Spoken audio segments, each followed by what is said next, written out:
hundreds of civilians are feared trapped inside a theater which has been smashed by a Russian airstrike in the besieged city of Mariupol. Ukrainian authorities are struggling to determine the fate of hundreds of civilians sheltered in the theater.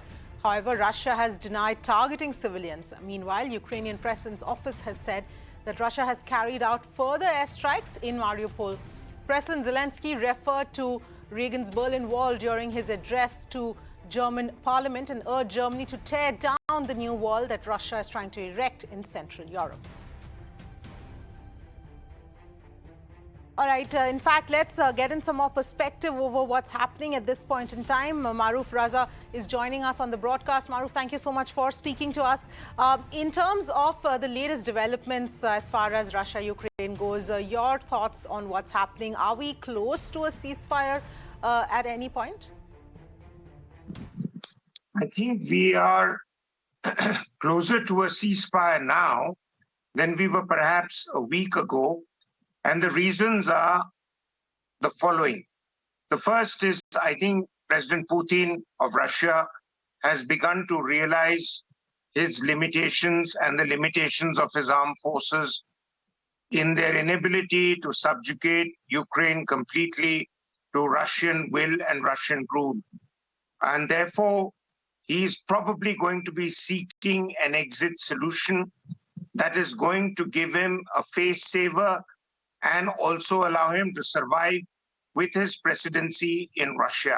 Because if he loses a conflict which was made out to be a cakewalk for the Russians, is going to be a very damaging blow.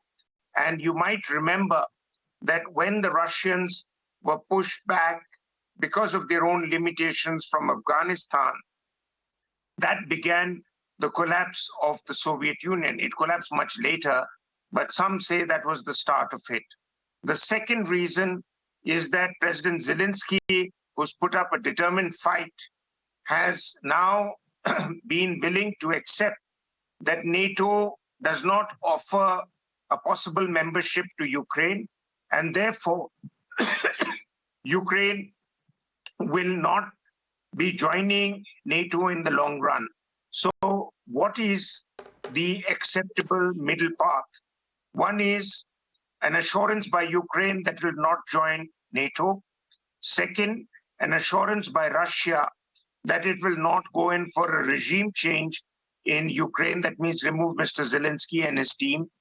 Third is the Ukrainian acceptance of the eastern regions of Ukraine that had declared independence, and Russia recognized them and now militarily controls them.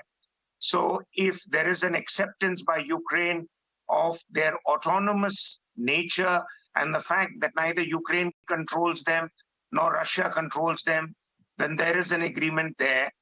And finally, the fact that Russia stops all bombing and stops attacking and trying to take over Kyiv.